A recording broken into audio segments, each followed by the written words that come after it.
સમાચાર મળી રહ્યા છે। નજર કરીએ મહત્વના સમાચાર પર। અમદાવાદમાં પોલીસે લગાવેલા ઇમરજન્સી કોલ બોક્સ સીસીટીવીની ચોરી થઈ ગઈ છે।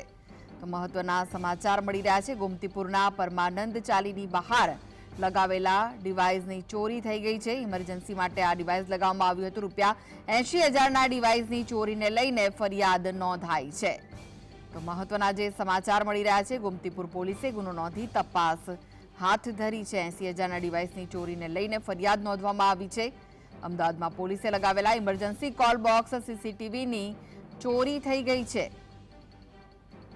તો ગોમતીપુરના પરમાનંદ ચાલીની બહાર આ ડિવાઇસ લગાવવામાં આવ્યું હતું, જેની ચોરી થઈ છે। તો આ વિશે વધુ માહિતી માટે જોડાઈ ગયા છે સંવાદદાતા વિરેન્દ્રસિંહ ભાટી। વિરેન્દ્ર, શું છે વધુ વિગતો આ સમગ્ર મામલે?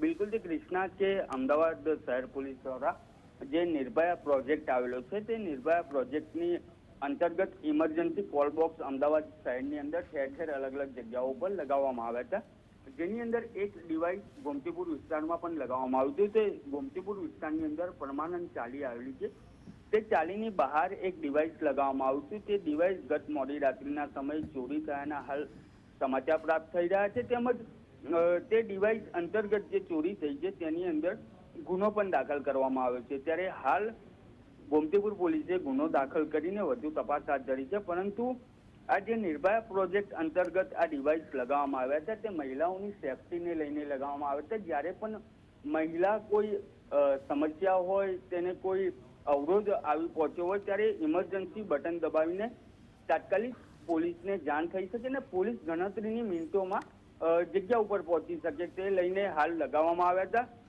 તેની અંદર આ સમગ્ર કાંડ મામલે પોલીસ દ્વારા તપાસ ઝીણવટભરી લગાવવામાં આવી રહી છે। તેમજ 80,000 રૂપિયાનું આ એક ડિવાઇસ આવે છે, કયા વ્યક્તિ દ્વારા ચોરી કરવામાં આવ્યું છે, શા માટે ચોરી કરવામાં આવ્યું છે, તેને લઈને હાલ પોલીસ દ્વારા તપાસ ચલાવવામાં આવી રહી છે। કૃષ્ણ જી, આભાર માહિતી આપવા માટે।